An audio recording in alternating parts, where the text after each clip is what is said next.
Welcome, everyone. Good afternoon, good morning for me, good evening, depending on where you are. Welcome to the Baal Shem Tov, A Life of Ecstasy. Um, I just wanted to again say a few notes about how we run the class. So, if you receive an invitation to become a panelist, it would just allow you to unmute yourself if you want to participate during class. It would also allow you to turn your video off and on, depending on your comfort level. Just please stay muted when you're not actively speaking, and remember to unmute when you do want to participate verbally. You can also write comments or questions on the chat here on Zoom, or as a comment on Facebook if you're watching us live. This class talks about who was Rabbi Yisra'el ben Eliezer of, and I'm hoping I'm pronouncing it right, Mezhbizh? Or No yeah, one knows how to pronounce Mezhbizh outside of Ukraine, but yes, Mezhbizh. okay, perfect. The legendary founder and protean creator of Hasidism. I'm Israeli, so some of the words are going to sound a little funny, but I'm trying my best. Categories melt before the heat of his religious personality. His innumerable followers and students sparked a popular revivalist movement, an explosive spiritual force that has shaped the face of modern Jewish life in countless ways. His image has commanded the attention of historians, scholars, artists, storytellers, and spiritual seekers for nearly 3 centuries. His legacy has become in the hands of some latter-day disciples and descendants. Forgive me. A rallying cry in the bitter political fight against secularization, progress, and modernity. But the individual at the heart of all of it remain enigmatic, a creative religious mind shrouded in mystery. The present class seeks to explore the teachings and memory of his complicated and electrifying religious leader, who planted the hardy seed that grew into the most successful and influential movement of Jewish mystical renewal of all time. Today's section is titled Embers in the Forest, focusing on the early life of Besht. And again, hoping I pronounced some of those words correctly. And just a few words about our teacher today.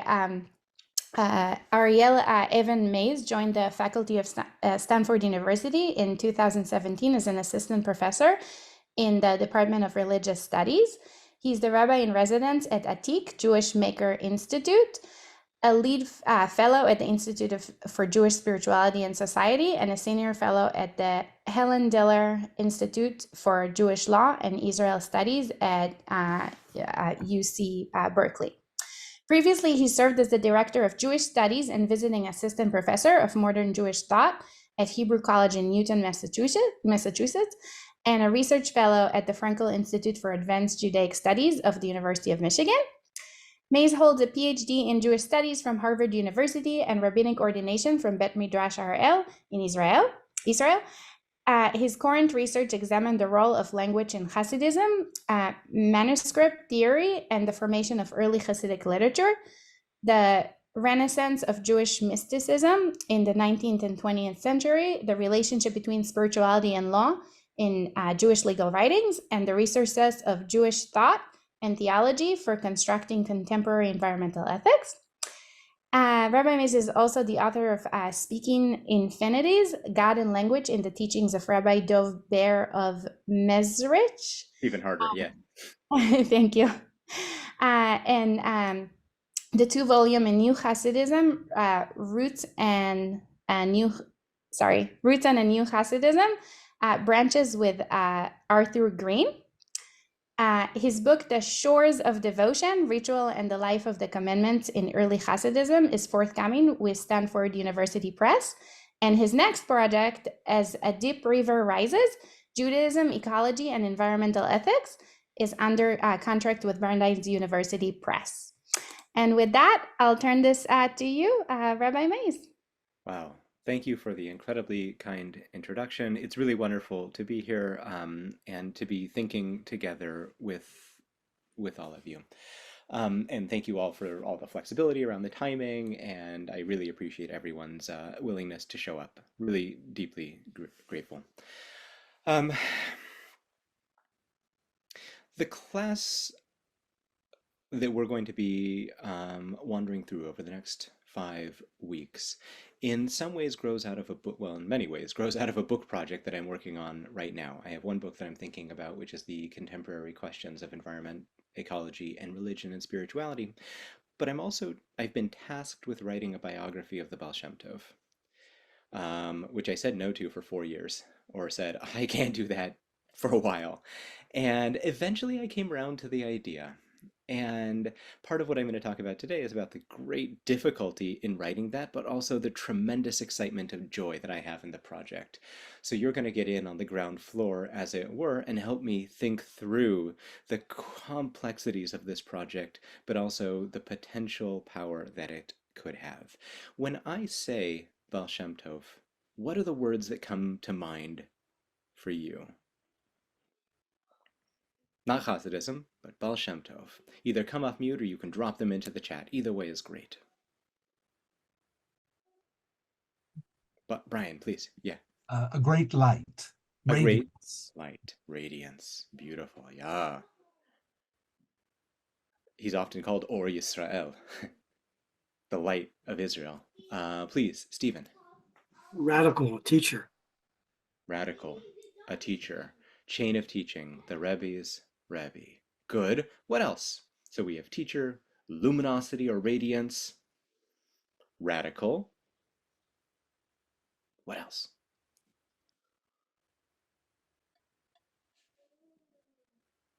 Well, that's what you're here to find out. I hear. The truth is that there is no one Baal Shem Tov, another way to experience Hashem. Yes, 100%. You've probably heard the joke about Maimonides. There's Maimonides, there's your Maimonides, there are many other Maimonides.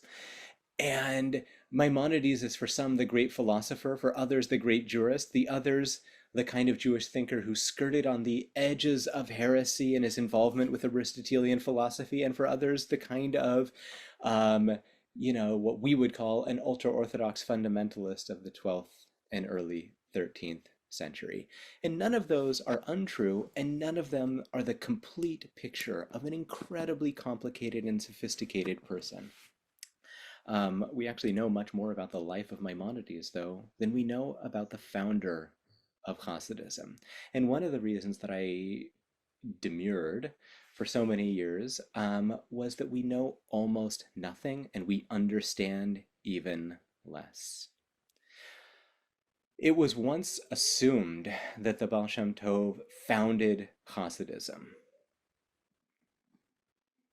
Literally, sat down, wrote a charter, developed a mode of leadership, passed that on to his son, who then passed it on to Rabbi Dovber of Mezhbizh, who was one of the great disciples. And there was a clear sense of continuity, a clear sense of formation, a clear sense of intention. Then there was a wave of scholarship in the early 20th century that suggested maybe the Baal Shem Tov never even existed. We don't know anything about him. He's shrouded in mystery. And the debate kind of went back and forth about what he was or what he wasn't, until a scholar of Eastern European Judaism and Eastern European Jews, Moshe Rossman. Does anyone know Moshe? Moshe is a really interesting person who, he told me once that he structured his PhD so that he didn't have to deal with Hasidism to end in 1740. And he's going through the archive of a family, and he pulls out a tax record from Mezhbizh from the 1750s. And lo and behold, Israel ben Eliezer, rabbi, Kabbalist, healer, living tax-free in a house provided by the Jewish community. In contemporary parlance, we'd call that he got parsonage. And it's amazing. We know he existed. And not only do we know he existed, we know that he didn't exist on the margins of society far away from everyone else. We also know that while he may have been a radical, that radicalism was also wrapped up in community service and being bound to the structures whence he came. Just 1 second, I'm sorry. Yeah. Do you know where the keepers are? I don't know, but there's probably one next to the couch. Okay. Love you. Thanks for the help. My son's looking for a kippah. And so the Baal Shem Tov's image was at least grounded in some kind of a historical reality. Moshe wrote a biography of the Baal Shem Tov as a man of his times, someone who is unremarkable, or perhaps somewhat remarkable, but really a Jew from the 18th century. Emmanuel Etkes wrote another book about the Baal Shem Tov that explores his legacy from a couple of different lenses, looking at kind of key elements of his thinking. He's a leader of the entire Jewish people, not just a small community. He's someone who fused together magic and mysticism, and he was someone who laid forth a new path in Avodat Hashem, in worship of God. Those are both true. All of those are true. And Moshe's book is also true. But one of the things that I find so interesting, the work that hasn't been done yet, is trying to bring together the teachings of the Baal Shem Tov with the life story of the Baal Shem Tov, holding the legacy that we have in terms of the theological, I guess I would say the theological cluster of ideas, along with the arc of his life, which actually we know more than we once thought. We don't know exactly when he was born or exactly where he was born, but we know the contours of his early life to a certain degree. We know the contours of his midlife, and we know when he died, and we kind of know how. In order to do this work, we have to take seriously a body of teachings called Shivchei HaBesht. Has anyone read this book, Shivchei HaBesht, in praise of the Baal Shem Tov? It's a real page turner. It's a book of legend published in 1814 in Hebrew, and then there's a Yiddish translation. And clearly, what is set into writing is only one small part of what was passing along orally. And so 1814 is 54 years after the death of the Baal Shem Tov. And that's a sacred biography. You know, it has a particular vested interest in portraying the Baal Shem Tov in a certain way. On the other hand, some of the stories there are so odd that it seems like if you were trying to paint the picture of Hasidism in the early period as it was in the 19th century, these are not the stories you would pick. You wouldn't pick the stories of the Baal Shem Tov doing battle with a giant frog. You wouldn't choose the stories of the Baal Shem Tov fighting with a werewolf. You wouldn't choose the weirdest and oddest tales. You would choose the ones that make him look like a 19th century Hasidic rabbi, which actually in the early 20th century they do. There's a set of letters called the Cherson Geniza, which has been written about by scholars, where we found hundreds of letters written by the Baal Shem Tov and friends of the Baal Shem Tov, which conform to later Hasidism entirely. And people were like, wow, this is so great.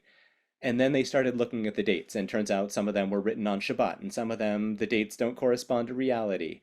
And then it became obvious that these were a forgery to most people. It's pretty clear that these are a forgery.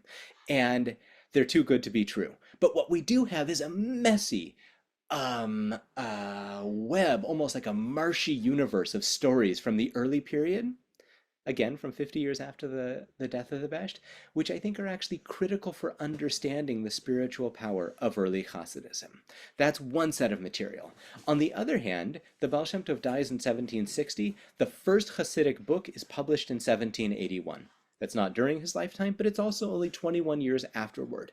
That book, the books that are published in the years after, have not one teaching from the Besht, not two teachings from the Besht, not 100 teachings from the Besht, or even 200 teachings from the Besht. They are literally scattered with teachings of the Besht.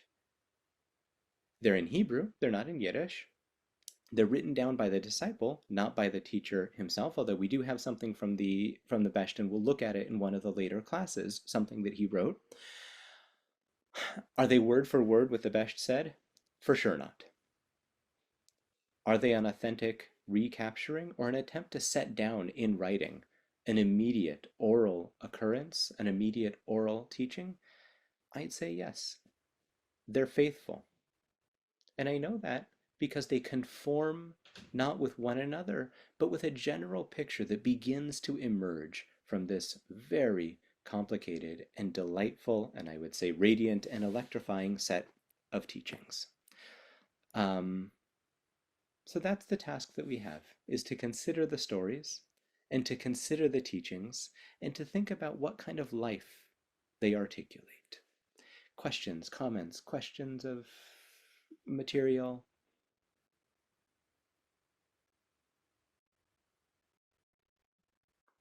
I'm going to try and draw us into conversation more than into lecture. It's 8 in the morning. It's too early for me to give a lecture. If you don't have a copy of In Praise of the Baal Shem Tov or Shivrei Habesh, the best version in Hebrew is Avram Rubinstein's version, which is a little bit hard to get in the States. And the version translated by Dan Ben Amos and Jerome Mintz, called In Praise of the Baal Shem Tov, is a great version. It was published by University of Indiana Press a bunch of years ago, and it's a very, very good version. And as I said, it's a book to keep on your coffee table. It's a book to read on Shabbat afternoon. It's a book to read, you know, it's a book to read if you want to be transported into a different mythical universe. And obviously, again, the stories there are patterned on folklore, and they're patterned on early Jewish stories, but they are earlier Jewish hagiographical stories, but they're different enough and they're specific enough that it seems impossible, or at least irresponsible, to discount them. Okay, so far so good. Hasidism erupts in Eastern Europe in the late 18th century, but it begins, as we'll be talking about in the teachings of the Baal Shem Tov. In order to understand Hasidism, you have to understand that Eastern Europe in the 18th century is changing. Life there is not just bucolic. It's not just what it was in the medieval period. They're all grappling with the wake of Shabtai Tzvi, of the Sabbatean debacle, of the 17th century. Shabtai Tzvi, famously a Jew from Izmir who declares himself the Messiah in the 1620s. No one cares, no one listens. In the 1640s, he does it again, and some brilliant theologian, Natana Azati, says, yeah, I had a dream, you really are the Messiah. And he constructs an entire theology to prove that he is the Messiah. By 1648, people are getting excited. By the 1650s, it seems that people are selling their houses on their way to move to Israel. And lots of people in the Jewish world are really excited about this. But then he converts to Islam, and it all gets awkward after that. There is some discussion about how we move forward with mysticism in the late 17th century. It doesn't stop, and it doesn't even get swept under the rug, but it does get locked up in bookshelves that are reserved for the elites. On the other hand, Ashkenazi Judaism is so saturated with mystical healers, mystical stories, mystical practices, and mystical theological notions that you can't put that cat back in the bag. And it's been that way since the Hasidei Ashkenaz from the 13th century, since the Rhineland Pietists. And so the Baal Shem Tov's seeds, the ideas that he sows, in some ways do transcend this boundary in between the popular and the elites, because he is someone who, as we'll talk about, we have no idea where he comes from. We have no idea who his teachers are. But we know that he was the type of person that you didn't need to meet more than once to be utterly transformed. The way that I have outlined our class is that we're going to go through periods of the Baal Shem Tov's life, and we're going to be looking at the teachings recorded in his names more than in the stories. The stories I'll commend to you on your own time if you wish to look at them. And we're going to try and attempt to grapple with some of the core teachings and some of the core ideas, and then again, think about them in the course of the Baal Shem Tov's life. Today, we're thinking about God's presence in the physical world. When I think about what the fundament, the sort of essential teaching of Hasidism is, it is presence.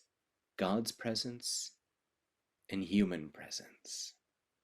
The second class is going to look at the spiritual quest, and at that time we're also going to think about his perhaps ill-fated or perhaps correct-fated attempt to get to the land of Israel. He never gets there. He gets to Constantinople, and I have a feeling that he comes back from that thinking about spiritual life as a quest that never ends. Quest, question, questions have answers, quests are all encompassing and they never end. Our third class is going to be about avodah begashmiut, or worshiping God through the ordinary, through physical and through through mundane actions. The fourth class is going to zero in on prayer and study as encounters with the divine. And the fifth class is going to look at community and joy, and to a certain degree also the afterglow of the life of the Besht. So that's our sort of roadmap at a glance. Question from Andrew. How does In Praise of the Baal Shem Tov compare to Buber's Legends of the Baal Shem? Fantastic question. Buber's Legends of the Baal Shem, published in the early 20th century, is an amazing retelling of the stories in Shivchei Habesht and also some other stories. You got to be a little bit clever to see what Buber does with those stories, because oftentimes he quotes them word for word. Oftentimes he changes small things, and sometimes he totally rewrites them so they fit with his own kind of mystical existential leanings. And sometimes he just removes a little bit, sometimes he adds a little bit. But Buber's famous claim of, I have inherited the stories and passed them on just as I received them, I think is not wrong, in the sense that he inherits the stories and he passes them along just as he received them in a creative way. Every storyteller tells the story in a way that both reflects what they have been handed and who they are. And it's clear that Buber does that. But it's not any different from any of the others who have grappled with the life and implications of the Baal Shem Tov, really starting with the disciples of the Baal Shem Tov, who already begin to recast him in their own image. Great question, Andrew. Thank you so much. Other questions? Otherwise, we can get right to the texts. We can start to think. Okay, good. Kayla, should I share my screen? Would you like to share the sources, or maybe, I don't know. You should be able to share the screen yourself. You should be set. You should have permissions for that. Okay. Super, super. Okay, you should be able to do it now. Okay, there you go. Great. Okay, hold on here. Super. Okay, and there's more sources that we're ever going to hope to get to on every one of these sheets, and they are for you to study on your own time, and please be in touch if you have any questions about them. So just by way of context, we know that the Baal Shem Tov was born in 1700, unless he was born in 1696. Either one of those is a totally possible date. We know he was born in Okap, a small town on the border in between what we would now call Ukraine and Turkey. So he's sort of at the edge of the Eastern Europe and the Ottoman Empire. Unless he wasn't born there. It's not clear that he was born there. We do know that his parents, at least his father, died at an early age, unless that's not true. But that's probably true. One gets the sense that this is a person who grew up on their own. And I'll explain why in just a moment. We know that he is, at an early age, not identified as a religious genius. People try to get him to go into the house of study, and he stays for a while, and he runs away. And he runs away into the forest, and he spends most of his time, his early years, in the forest. And I think this is true, and I'll tell you why. Any scholars of Buddhism with us today? Can't really see anything. Yes, happy to talk about diaspora and disciples when we talk about that trip to Israel and also his own messianic vision. And I do think the story of him trying to get there has veracity. I didn't see hands for Buddhism. There's this big debate about where Mahayana Buddhism comes from as it branches out from earlier forms of Buddhism. One of the contentious theories is that it begins in the forests, and that people who live in forests as ascetics have a kind of mystical vision about the reality of the world or the lack thereof, and the way that the world is all a garment or a veil, and that there's something beyond. This is called the forest hypothesis of Mahayana Buddhism. I'm going to suggest something similar for Hasidism. It's going to be called the forest hypothesis of early Hasidism. So the answer is yes, it is a forest tradition, but the question is, where does Mahayana come from and how does it branch out? And there is this kind of Theravada group of ascetics who live in a particular type of forest that they think it comes from. The forest hypothesis of Hasidism is that the awakening of the Baal Shem Tov to the fundamental message that he has doesn't come from books, or doesn't come only from books. It comes from the world around him. And as I said, when I think about Hasidism, and I think about the essential message of the Baal Shem Tov, there's going to be joy, there's going to be community, there's going to be physical, ordinary actions that are turned into moments of awakening. There's going to be a discussion of prayer and study as these moments in which one becomes engarbed or enwrapped in the language of divinity. But it's all going to come down to presence. Our presence and the presence of the divine in the physical world. Most things in the teachings of the Baal Shem Tov can be footnoted to early sources. There's a kind of perhaps not so nice way of describing this scholarship as kvar yesh etzel-ism. When you suggest an idea, then someone will say, yeah, that's already in an earlier source. It's actually in the Ramak, it's in Moshe Cordovero, it's in the Ari, it's in this, it's in that. That's sometimes true and sometimes not true. In the case of, let's say, everything being filled with divinity, you can read it as going all the way back to the Midrash that describes God as the place of the world, but the world is not God's place. It's a tradition in Bereshit Rabbah. On the other hand, if you look at the God of Maimonides, for example, it's impossible to square the God of the Baal Shem Tov with the God of Maimonides, who is far removed and abstract. It's also not exactly the God of the Zohar. The God of the Zohar is mythic, has many personalities, in fact, multiple personalities, many of which are deeply engaged with the physical world, but this brooding sense that every tree and every rock and every bite of food and every moment is saturated, shimmering with a kind of divinity is something that's much harder to find in the Zohar, and it doesn't quite go there. There are texts from Rabbi Moshe Cordovero that say exactly this, but they were unknown to the Besht. We know that because they were mostly published in manuscript only in the 20th century, and he never quotes them. So where does he get these ideas? It's a verse in Isaiah, Meloch ha'aretz kvodo. But that doesn't mean what the Baal Shem Tov wants it to mean, or it doesn't mean in its original context what the Baal Shem Tov deploys it to mean in the 18th century. So far, so good? Okay, great. So everyone can see it on their screen, more or less? If there's a possibility to zoom in and make it a little bigger, I think it would be easier, but yes. Zoom on. Yeah, I think that might be a little better, at least for me, but Okay, great. okay. I find it so hard to do text study together when we have slides. So I've assembled these as Word documents because then we can go up and down, but it does have its down points. Okay, so I'm going to read this mostly in English, but I'm going to hope that those who want to follow it along in the Hebrew can do so.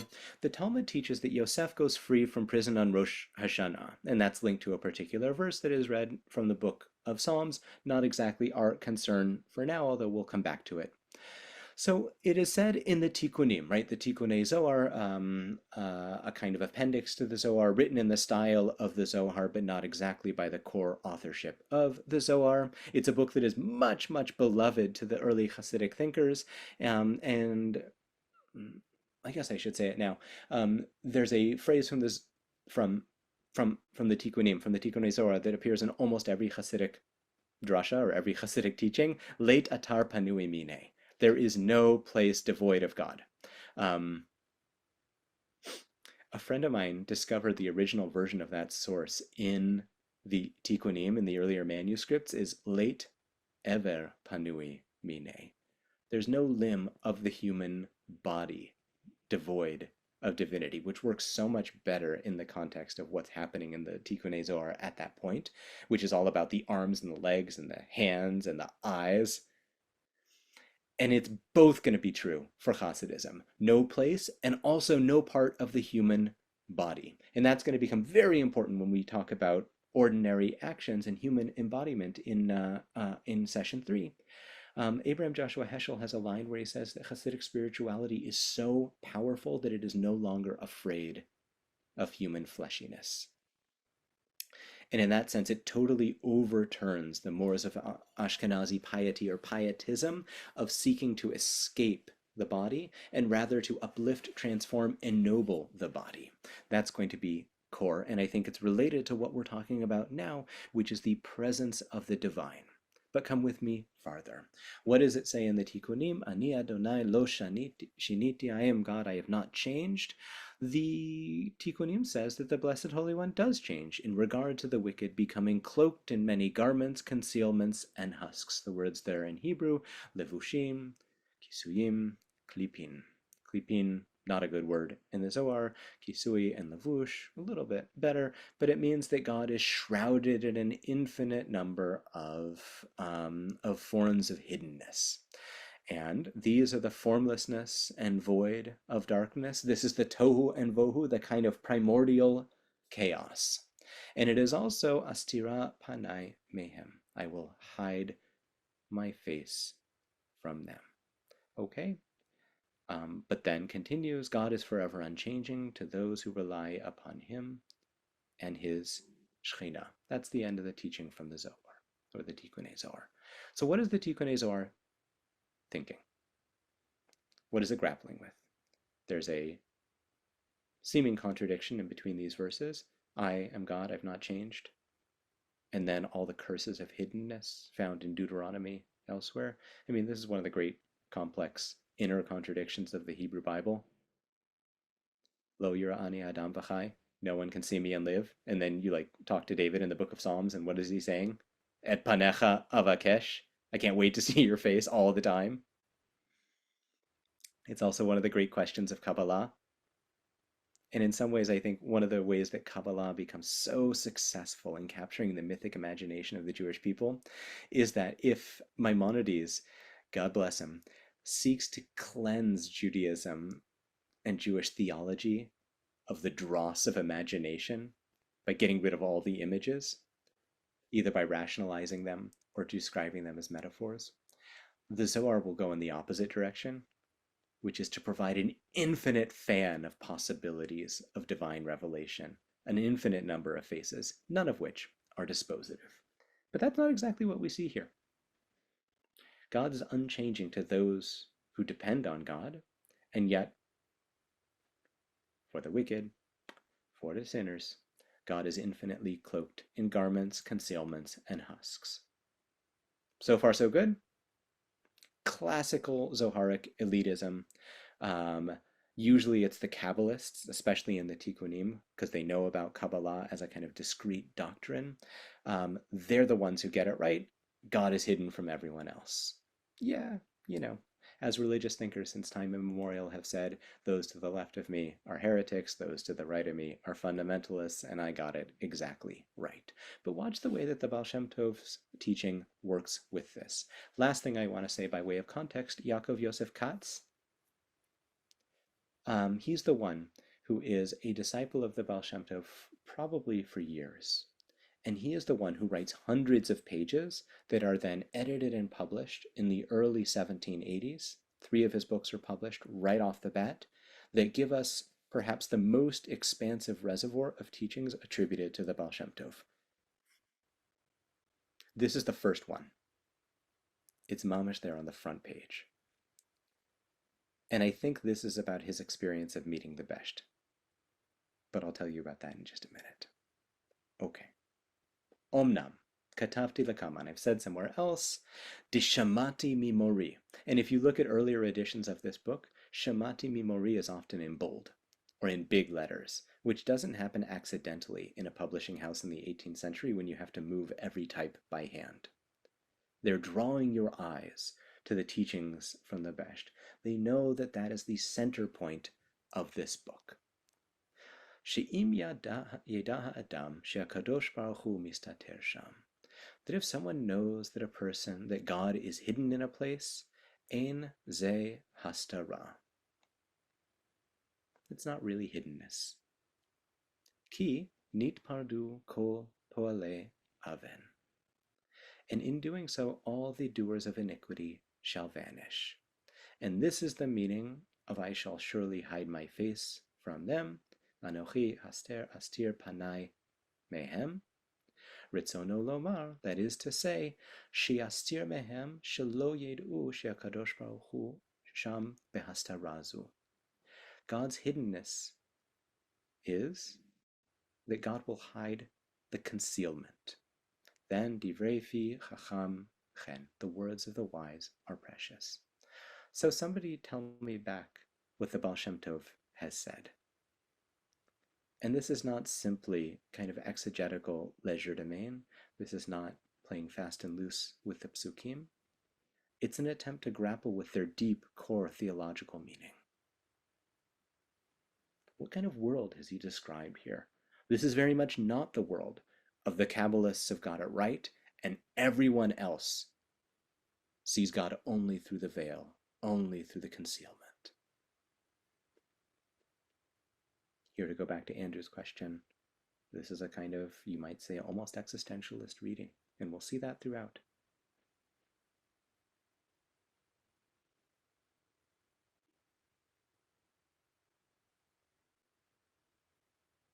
What did you say? Brian, please. I'm wondering if what's at the core here is the sense that even the wicked, if one removes the various layers of garments and cloaks, that presence of the divine is still there. It's not something that leaves when one moves from a state of, say, goodness to wickedness. Meaning in the person? Yeah. Absolutely. This is one of the things that is, I would say, entirely consistent across all the different traditions attributed to the Vesht, is that he was a thinker that was interested in community of many and variegated forms and had no interest in elitism as a kind of spiritual path. Although he used the Lurianic kavanot, these kind of very difficult intentions, he existed in the kind of periphery of that world. On the other hand, the kind of elitism that so dominated earlier forms of Jewish mysticism and rabbinic culture in Eastern Europe, I think is something that was uninteresting to him and also destructive to him. So the notion that God is present in all things, we will see that. The notion that God is present in all people, for sure, there's nothing that can be done to change that. And one of the things that the Baal Shem Tov says, and he says it in the next teaching that's deployed here, is that God is even present in sin. That's one of the things that gets the books burned. God is present in the sin. And in their more radical moments, people who read the Besht will say, yeah, so like halacha is not important, which I think is actually a very poor reading of what the tradition is all about. And I'll talk a little bit more about that when we talk about prayer and study and ritual as a form of praxis. But just to say off the top, this whole question about Hasidism as mysticism being antinomian or supernomian, they didn't like halacha, they loved halacha, is really boring. It's a bad question to ask.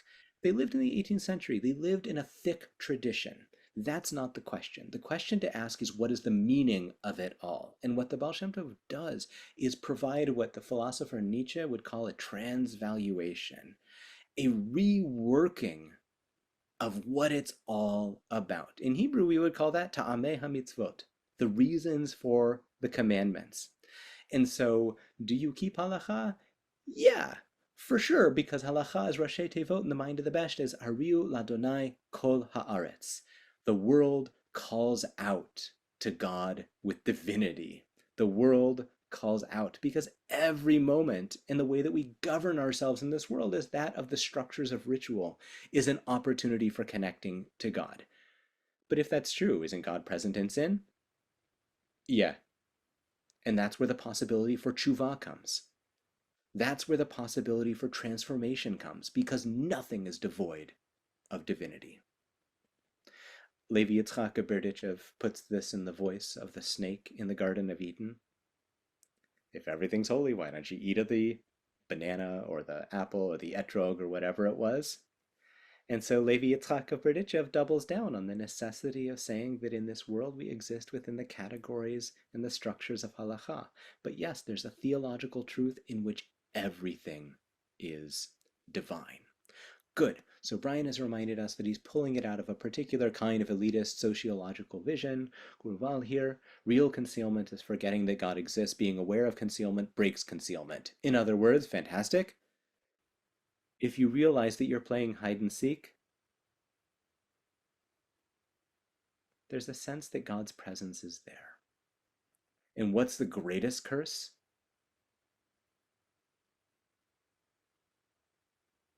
the greatest curse is forgetting that God is present. So the greatest curse is not that God changes. And the greatest curse is not that God becomes concealed. It's not like, as in for the Kabbalists, we've got a direct access and everyone else is getting it through the veil. Here, everyone exists in a world in which God can't be found. And that is both true and not true at the same time, in that the world is an illusion, but it's also a translation of God. There's no element of the world that doesn't contain God's presence. So now go back to the way that he says this. If a person, yodea, yeda, yada, knows this, what happens? Things change. And that word, ladat, is a very important one in early Hasidut. It's also a very important one for the medievals. Think about Sefer Hamada from Maimonides. The Book of Mind is probably the best translation of that. For the Baal Shem Tov, da'at will mean awareness. It will mean awareness. So if one comes to the awareness of this theological truth of God's omnipresence, what happens? All the doers of iniquity vanish. What do you think he means by that?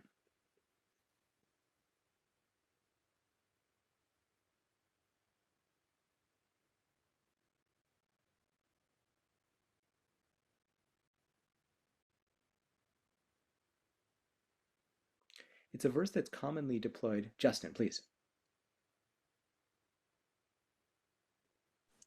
Yeah, so it seems like in the Kabbalistic literature, if there's some overwhelming divine presence, it basically makes the evil forces that somehow devolve on humanity vanish. So it's kind of like there's space that they occupy, and then when they get overwhelmed, they vanish. Good. So these are the klipot, the forces of the demonic, the husks that hold back our eyes, or the demonic dimensions that prevent us from seeing divinity. Yeah. So those vanish. Those are the doers of iniquity. But it's a particular interesting thing because here the quest is unfinished. It's not that you have a direct, immediate vision of God, but it's that you remember that you exist within a world of divine hiddenness, and the hiddenness isn't total. The hiddenness has this crack of possibility. And in doing so, the things that hold you back, I guess we would say the scales in the positive sense, fall from your eyes, and you see the world totally differently. So he says this also in the next paragraph.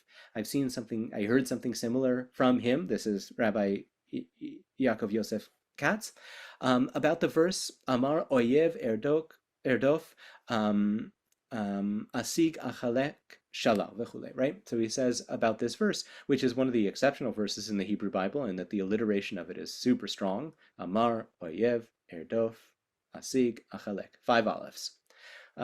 People have taken this in different ways. It's not totally nowhere.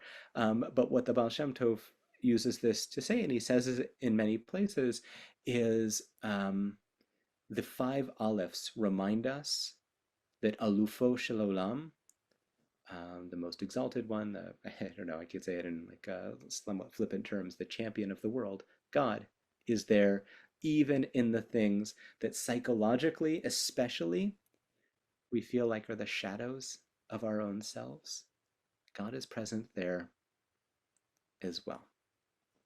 So then, this is like the fasten your seatbelt moment. Rabbi Yaakov Yosef begins to add of his own, and he says that once a person realizes this great principle, Shehu Klal Gadol, that there is nothing that divides between us and God.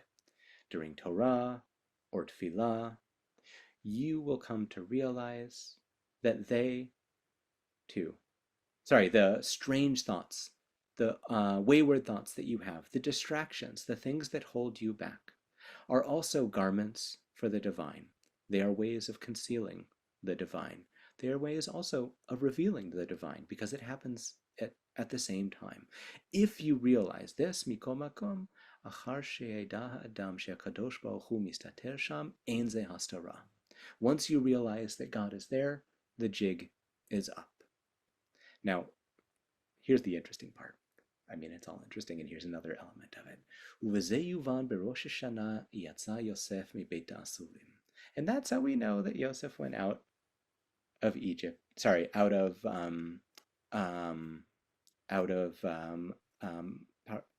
Paro's prison on Rosh Hashanah.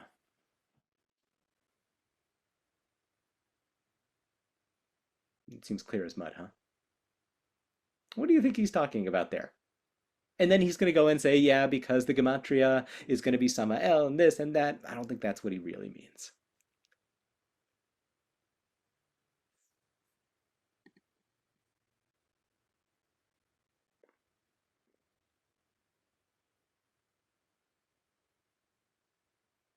I'll address the question about good or bad in just one moment.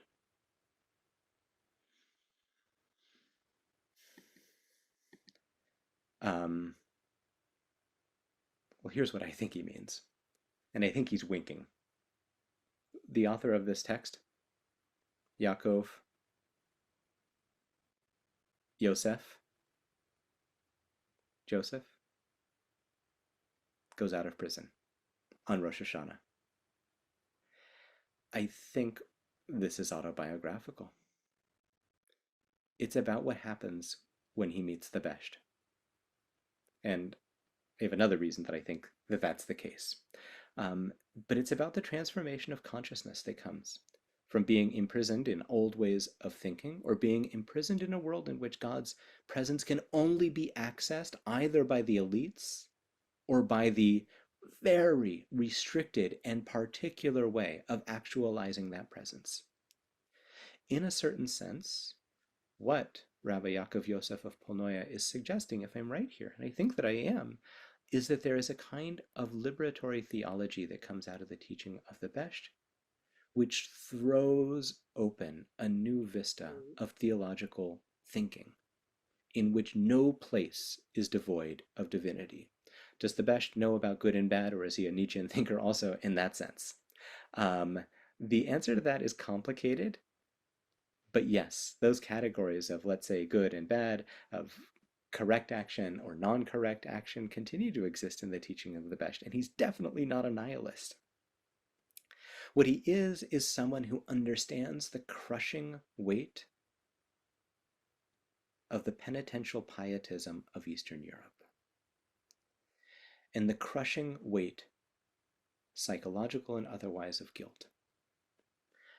There's a letter that we'll look at where he tells Rabbi Yaakov Yosef of Polnoya, what is this that I hear about you fasting all the time? Didn't you get it? We talked about this. It's not about fasting. And why do the curses come? Tachat lo avadatem et Adonai Elohechem b'simcha. Because you didn't serve God with joy. You live in a world in which there are self-created curses. And I think one of the things that the Baal Shem Tov tries to do is to create a world in which not only for the individual, but also on a communal scale, there is this possibility for a more expansive way of looking at self, world, and text. Every element of the Jewish canonical literature is going to shimmer with this same kind of divinity. And we'll see this especially when we talk about study. The words of Torah are like the words of the world. They're both filled with divinity. But it also means that every part of the self is filled with divinity. The things we're proud of and the things that we're less proud of. And that doesn't mean that every action is condoned, and it doesn't mean that every action is correct. But it means that the parts of oneself that in earlier forms of Jewish mysticism might be meant to be carved away are here meant to be disciplined and transformed and ennobled. So if one realizes that God is hidden, then the hiddenness in some sense melts away. anthropologists of religion have this big debate about whether or not presence or absence is the defining feature of religious traditions before the modern time period. And Robert Orsi has a book where he talks about the power of God's presence is just kind of always there, and it's kind of palpable. And Tanya Luhrmann, who has written a great book called How God Becomes Real, which is a book that I commend to everyone, argues that it's a little bit more complicated. God's presence can be experienced, but that work, which she calls real making, only happens through ritual, through cultivating attention, through reshaping body and mind, through careful work, and it's not by happenstance, and it's not by accident. And I think that's exactly the kind of thing that the Baal Shem Tov is trying to remind us of here and elsewhere. As we begin to build the spiritual portrait, it is a life of discipline, if not restriction. It is a life of discipline that focuses one on every moment and every place becoming a possible point or a possible place of encounter with the divine. Now, in the next teaching, I want to focus less on the question of the angelic prayer, although I will let you leave that to you on your own time. I want just to read the very first line here. Shamati mimori mashal she'amar kodem tkiyat shofar. I heard from my teacher a parable about the before the shofar was blown. We'll get to the rest of it in just a second. Same author. What is he talking about now? And we'll see. It's about the way that this mashal, kind of like Yehoshua, this mashal brings down the walls of his illusions before the shofar is blown, like the walls of Jericho. When did Joseph go out of prison according to the Gemara and according to the previous source? On Rosh Hashanah. On Rosh Hashanah. Jewish mystics tend not to write in the first person. They tend not to say, and on this day I saw this, and on that day I saw that, and I had this experience, and I saw that experience. We have a couple of those, but they're really the exception, not the rule.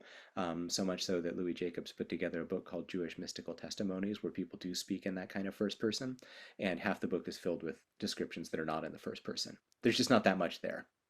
But they do write things like this, and if you're attentive, I think that it's easy to hear experiences that lie behind the text. Okay, I want to pause for just a second for questions, and then I want to keep going with these sources. All right, I'm just going to highlight some things that came up in chat. Thank From you. Gorval Kayer. He asks, does that mean that Joseph had a, quote, epiphany moment in prison, that God was in prison too? Yeah. Or a spiritual liberation before Joseph is physically liberated? Does Joseph, quote, get it then? Yeah. That him in prison is part of God's plan for him? Uh-huh. Ooh, good question. I would say yes, yes, and yes, in the sense that the story is not that he stays there. The story is that he goes out. So I think the physical liberation and the spiritual liberation go together. But later on down the line, what is Yosef, because of that, able to say to his brothers that like resolves the conflict to a certain degree and helps it melt away? You guys tried to wrong me, but I see things with different eyes now. And it's actually a much more complicated story. And he realizes that that indeed was a part of the plan. And another question that came up in chat while you were teaching, Stephen Segal makes a comparison. I am reminded of the verses in Psalm 23, though I walk, I will fear no evil, ki ata imadi, shift from he to you. Mm-hmm. Nice. The kind of immediacy. Yeah, I mean, in a certain sense, the greatness of the rabbinic bracha, the greatness of the innovation of parts of rabbinic Judaism is the second person that they inherit from the Hebrew Bible and then take it in a totally different direction, of the ability to say to God, you, of the ability to have that kind of direct theophany or that direct encounter with the divine, which I should say also, like, anyone spent time studying Lurianic Kavanot, Lurianic Kabbalah? I mean, you'll forgive me. It's interesting to the way, in the kind of ways that studying the New York subway map is interesting. And I'm a lot of things, and I'm definitely not an engineer. And I look at the subway map and I'm like, just got nothing. In the same way that when I look at schematics or blueprints, I get nothing. Lurianic Covenant are not quite that, but it is a kind of divine plumbing map. It's a kind of schematic of the divine, which is highly technical. You know, there are 4 worlds, and then there are 10 sphirot, and each one of the 10 sphirot includes all of the other 10 sphirot, and each one of the 10 sphirot that includes all the other 10 sphirot exists in each one of the 4 worlds. And there are also different names of God that operate in those different worlds. So what you have is like a multi-dimensional, it's not even 2-dimensional chess, and it's not 3-dimensional chess, and it's not 4-dimensional chess. It's something more like 5 or 6-dimensional chess.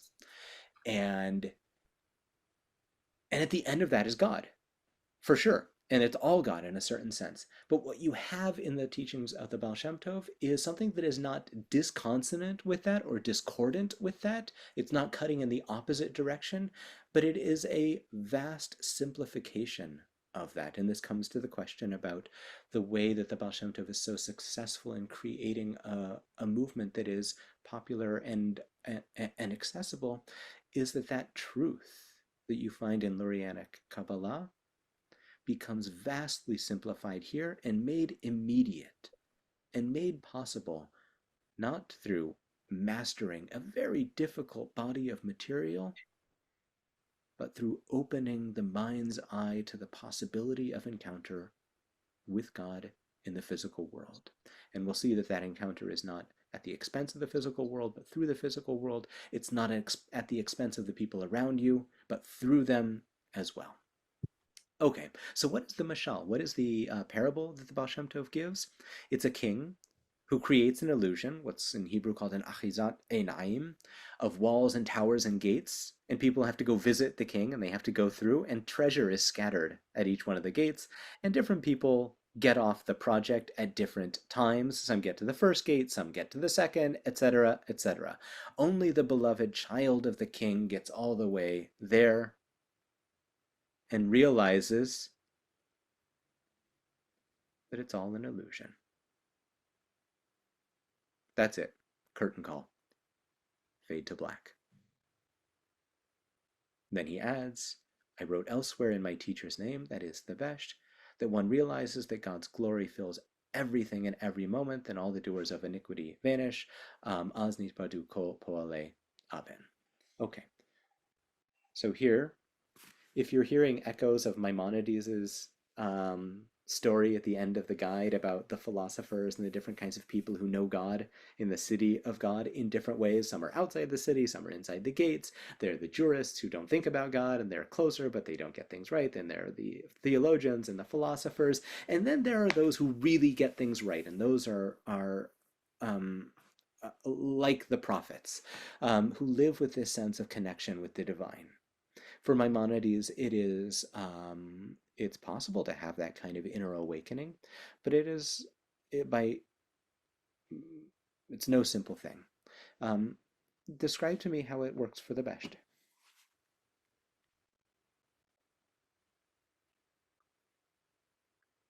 The seeker here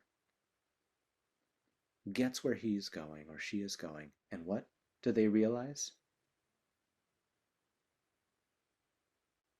There were never any walls anyway. It was all God all along. And then he gives an example, plucked from the Midrash. It's down on the bottom of the page in the English also, that the palaces and all of the celestial retinue are all just God. They're different translations of the divine, like the Kamsa de levushe mine uve. It's God's essence, as it were, just as the snail, maybe a silkworm, it's not clear what the word actually means, whose garment or home both comes from their essence and is a part of them at the same time. Kabbalists love this image. It's the sphirot that God spins around God's self. But for the Baal Shem Tov, it's not that complicated. Just as the silkworm or the snail's garments are essentially linked to them, So, too, God's garments are not modes of concealment, but actually powers of revelation. And if you know this, you come to see that Melocho la'aretz kvodo, v'leitator panui mine. Nothing separates between you and God. God's presence is in all places and in all locations. What does that have to do with the shofar? With Rosh Hashanah?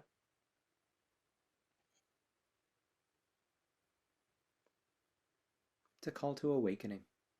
It's a call to bringing down the walls. It's a call to reclaim the sense of connection with the king, with the melech, which is one of the great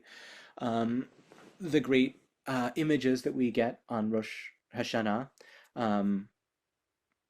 that of the royal majesty. It's I guess a word I prefer. But I think he thinks about it in the way that I often think about it when it comes to Rosh Hashanah, and we say Avinu Malkeinu Ein Lanu Melech Ele Ata. I often think to myself, and here I'm putting my own pantheistic cards on the table, our Father, our Parent, our King, we have no king other than you. I often translate that in my mind, Ein Lanu Melech, we have no king, comma, but rather you. As an acknowledgement to all of these images, all of these various manifestations of the divine, only take us so far. And the greatest yearning that we have is to step into the immediacy of that divine presence.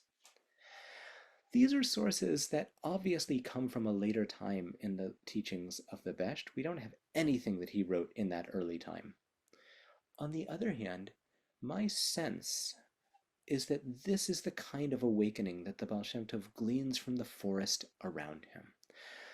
When the stories talk, they all sort of have the same motif of the Baal Shem Tov living indoors and then running out of doors, lit boded beya'ar. Lit boded beya'ar. And I think that neither of those words are accidental. Obviously, hit bodedut in the teachings of his great-grandson, Rabbi Nachman of Bratslav, is going to be very important. But hit boded beya'ar, to sequester oneself and to contemplate and to sit and to think, and in this case, to do so alone in the forest. In the forest. That's the place that I think that the Baal Shem Tov's religious sensibility is born. And it's there that he discovers the teachings of his celestial or heavenly teachers, which we know nothing about, which I think is the way that in mystical parlance we talk about ideas that we don't know exactly where they come from. He doesn't have any clear historical teacher. So Elijah, Achia Hashiloni, Rabbi Adam Baal Shem, who is a person that we know nothing about and probably never existed in that form, although there were many people known by that name, are all ways of saying that what we have here is a religiously creative human being of tremendous dimensions. And where is that born? It's born not in the house of study. If you go back to the Zohar, for example, nothing interesting in the Zohar happens in the Beit Midrash. The Chevraya are always walking around, and in walking around they discover a tree, and they say, wow, look, this tree needs Divrei Torah, and we need this tree. This rock, that's the rock from the Psalms. This mountain is the mountain from Shir HaShirim. And while I can't prove to you that the Besht is walking around reading the Zohar and doing that, I think in a certain sense what he's doing is exactly mirroring what the Zohar is describing in literature there. That the Baal Shem Tov comes to this kind of awakening of his own to see that God's presence is present in all moments and in all places, and that there's nothing that divides us from the divine is, I guess we could call it, a kind of early forest knowledge. I want to pause here. We have 9 more minutes together today. I want to pause for just a second, and then we can go on, and I can at least give you some Rashi Prakim for thinking about the next sources. Questions, comments, feedback? Kayla, is there stuff that's just to start things off, I guess I'll introduce things from chat. From Paleo Israel Sirlinas, he mentioned it is hard to see God in Cossack's time. It was, that is a good point about the historic, I guess, circumstances of the Besht. Yeah, in Cossack times. So I think, let me know if I got that wrong. as far as I understand it, um, And it's complicated. another comment Just one in second. chat. Oh, Yeah, thanks so much. Does anyone know who Hillel Zeitlin is? Hillel Zeitlin was like a really weird Jew in the early 20th century who, great, wow, I've never been on a call where there are multiple people who know who Hillel Zeitlin was. I'm in the company of fellow travelers. Um, the Hillel Zeitlin, who was born in a Chabad Hasidic family in Belarus, um, leaves that, writes a book about Spinoza, writes a book about Nietzsche, and then discovers William James, reads William James, probably in Russian translation. It's like, oh, this is great.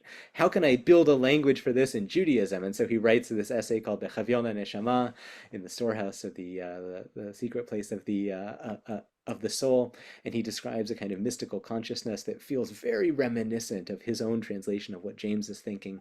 Um, in any event, he is also a newspaper reporter, and he writes, I think I once tried to count, in at least the ones that are accessible online, something like 4,000 newspaper articles in Hebrew and in Yiddish. So one of them, one of these interesting things that he does, he also publishes it in a book, is that he he interviews the Baal Shem Tov in his imagination, and he says, all of these teachings are so beautiful, but let me teach you a word, and that word is pogrom. He's writing after Kishinev, obviously. Does your theology still work? And the Baal Shem Tov struggles, at least in the imagination of Zeitlin, to articulate God's presence there. And if we think about, let's say, Abraham Joshua Heschel as one of the great inheritors of the traditions of the Baal Shem Tov, he's asked the same thing in 1945 and 1946 and 1947. And his answer there is compelling in that the question is not where is God, but rather where are human beings? And I think that's actually part of the answer for the Baal Shem Tov, which is that one of the things that we're going to talk about is if the whole world is filled with radiance, why should we do anything? Why should we follow halacha, but why should we do anything? Like, the world's great. And the part that I think is so compelling about the Baal Shem Tov's spiritual path is that he acknowledges that we live in a world of fracture, complexity, and brokenness. And in fact, we're surrounded by these sparks of divinity. And that these sparks of divinity that are shards of divinity, that are the broken sand of God's essence that surround us, need to be restored. But they're not only restored through what we would call the work of ritual, they're also restored through the work of kindness, compassion, and connection, and connectivity to other human beings and also to the more than human world. And in doing so, if you use that energy that exists within all people for maleficence and through disconnection and discord, then what you have done is dragged God into that. And if you use it to ennoble, transform, and improve, then you have done exactly the opposite. And so while the Baal Shem Tov hands a great deal over to the divine presence, the keys to that kingdom, or at least the way in which it becomes revealed and manifest, are human. The text that I often come back to for this is something that not the Baal Shem Tov, but his disciple, Rabbi Dov Ber of Mezhbizh, says. He reads the Talmudic passage, Mahu Rachum Afata Rachum, just as God is compassionate, you are compassionate. He reads it like Ma Nishtana Halayla Hazeh, what is different, or how is this night different? So he reads Mahu Rachum, how is God compassionate? Afata Rachum, through your compassion, because we are the agents of divinity in this world, or at least of divine action. Okay, good. Next question. Now that we've figured out the question of evil and theodicy. There's just a question from comment from Steven Seagal. It all comes down to awareness of the presence everywhere. Quote, filling all of existence and surrounding all of self, all of existence, quote, end quote, including self. Yep. Couldn't have said it better myself. It all comes down to this kind of presence and this kind of awareness, which is mirrored in human presence through our attentiveness, through our cultivation of that awareness, through action, and through pathways of mind. Ultimately, what the Baal Shem Tov comes to teach that grows out of this is that God fills every moment, God fills every text, God fills every person, and God fills every place.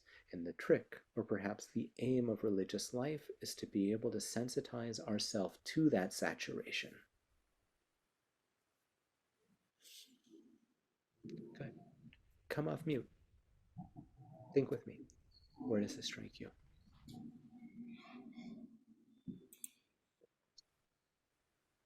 No? Could I ask a quick question, please? Yeah, Jim. Absolutely. I've been fixated, even though I've read this verse a billion times, about the idea of God hiding his face Yeah, and God not hiding himself. yeah, So to go to your peekaboo analogy, Yeah. when my kids were little and I played peekaboo, I hid my face, but they knew I was there. yeah. Oh, that's so beautiful. Is there a specific meaning in this kind of literature about face, Yeah. of the word face? Yeah, thanks for that question. Amazing. Yeah, I mean, if you look at the next source, I'm like going up and down in a way that's I'm sure very annoying, but it's if you look here on the right side, ki kol malachim ve'echalot hakol nivra v'nasa kavayachol me'atzmuto yitbarach. It's of God's essence. Everything is of God's essence. But you're right, the face talk is really strong. And part of that is because the legacy of the Hebrew Bible is encounter means face. Yaakov encounters God. It's the face of place, Peniel, right? Like that becomes the language that we talk about. Lo yira'ani adam v'chai is about you will not see my face, but you will see my backness, whatever that means. And then the psalmist is like, well, I don't want that. I want more. I want the face. Et panecha avakesh. Go to the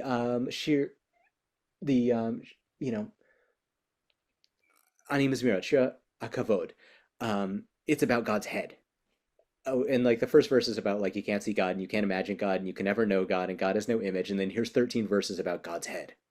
The face is really important. I never really understood that until two things. One was I read Malila Helner Eshed's book, Seekers of the Face, which is about the section of the Zohar that no one understood except for the Ari and a couple of other people. And she and Yehuda Liebes wrote an amazing and Avram Lieder wrote an amazing sort of commentary on this called Seekers of the Face, but it really is about the place of the face in Jewish mysticism. So thinking before Levinas and like all the stuff about face there, I kind of never understood that until I was actually doing bedtime for one of my kids. And I was lying in bed with my kid for like, I don't know, an hour. And I'm like, I'm momish right there. I'm 2 inches away from you. And he looks at me and I couldn't see him, but I could feel him. And he says, can you face me? And I realized that's different. It's different. And so the hiddenness is one part of that. And the other part is just the power of that connection. And when Levinas talks about the commanding power of the face, even before it begins to speak, I think he's really on to that same thing that you find in those sources, and at least I know from my real world human experience. To seek God's face is not just to seek, the parts that are revealed, but also the parts that kind of command and mirror that attention that we find. Thanks, Jim. That was a beautiful question. Yeah, Brian. Yeah, I just would love to stop for a moment with at one point in the text we've just looked at. It seems so important and follows on from what you've been saying about the incredible autonomy we have and the way in which it's we who create these gates and these barriers. They're human constructs. It is an illusion. It's the king knows it's an illusion, but we do the interpreting that illusion as reality. And I find it's actually quite moving. Some arrived only at the first gate, gathering up some coins and returning. Yeah. It's kind of about how we allow ourselves to be satisfied with so little. All we want are a few coins, and then we go home. When there's so much more, if only we could break down that construct. I just find that there's something very touching about that we content ourselves with far too little when there's something so much vaster beyond. I I think the other key for understanding this source is a book. It's a medieval Sufi book called The Conference of the Birds. Mm. It's an extraordinary book. It's about this exactly, which is about this group of birds that want to go see the divine face, the divine self, and they want to go, but they all make excuses, and one leaves here and one leaves there, and it's about the travails of that journey and how we, Brian, as you put it, as we content ourselves with so little, sometimes it's through making excuses, or sometimes it's through thinking that we've reached the goal, or this is as much as I can do. And I think the Besht has a lot of compassion on human beings for our capacity at different times and in different places. But the ultimate goal, I think, what he is pushing for here is to remember that we don't need to be sated with a world in which we are blocked from divinity. We don't need to be satisfied by a world in which there are those mechitzot, the walls and the things that occlude us, and all of those things that separate us from God don't need to be there. And we might need them at certain times, or we might have to fall back on them in certain times. But that sense of quest, of always going toward one's parent, and like the deepest sort of primordial connection that we have with those who have given us life. And in doing so, we realize that there was never anything separating us. And that if it was, as you put it, it comes from us to a certain degree.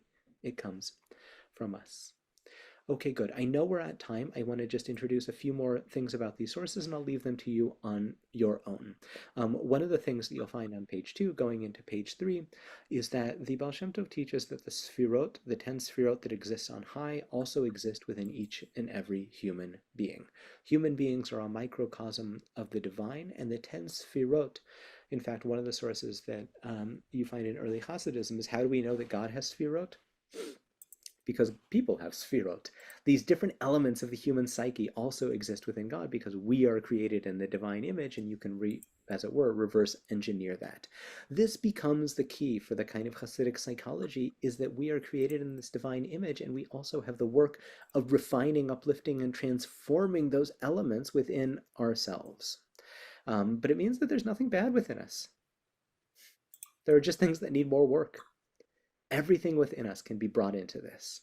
Rather than cutting off parts of the self or leaving things behind, everything can be brought, everything can be metabolized into this world. He describes the process of the creation of ideas in the human mind as akin to the creation of the world itself. Which is a key to understanding, again, a dimension of the psychology that comes out of the Besht. And we'll actually talk about that once more when we talk about the mystical dimensions of study according to the Besht. But the other thing that he alludes to earlier is that one's thoughts are elements of divinity. Even the things that seem distracting, even the things that seem like they are something that would separate us from God, while many ought not to be acted upon, everything that happens within the mind of the individual is a moment of awakening. And that too is going to be one of the key dimensions of Hasidism. And then I've left you with several teachings at the very bottom, which take the notion of divine immanence in different directions. And these are teachings from the disciples of the Baal Shem Tov, one from Levi Yitzchak of Berdichev, one from Menachem Nachum of Chernobyl, and one from Rabbi Shneur Zalman of Liadi. And I think maybe as a way in next time, we'll talk a little bit about those. So keep the source sheet handy. And I think with that, we'll call it a session, and I'll stay on for just a few minutes to be happy to answer questions. Yeah. All right. Good. Thank you, everyone. Thank you, everyone who's joined. I hope to see you again in the weeks to come. There are more classes that continue to start this week as part of Springzman, and if you'd like to sign up, I'm going to post the link in chat as to where you can do that. And specifically, I'd like to highlight starting on Sunday, we have a very full day starting at 9 a.m. with Rabbi Morrow's class on AI and the Rav, and at 10 a.m. with Rabbi Silber's continuing Chumash class, now starting with Sefer Shemot. And you can find out more at 5784.dresha.org/spring, which is again posted in chat. Thank you, everyone. Stephen? Yeah. I have one quick question. Are these recorded and will they be available for us to review later on? Yes, they will be. They are. This class will be you will be able to watch the recording on Facebook videos, and it will be posted to our YouTube channel within about 2 weeks. Bit of a delay for editing. If you have any questions, or if you want to talk about a text, or if there's anything that you're still thinking about, send me an email. I'm always happy to hop on the phone or hop on Zoom and talk about most things, including the Mezhbizh. So if you want to think further, or if you want clarification, or if there's a text we didn't get to, I'm totally, totally available and excited for that. Thank you. Good. All right. Thank you. Take care, everyone, and have a good day.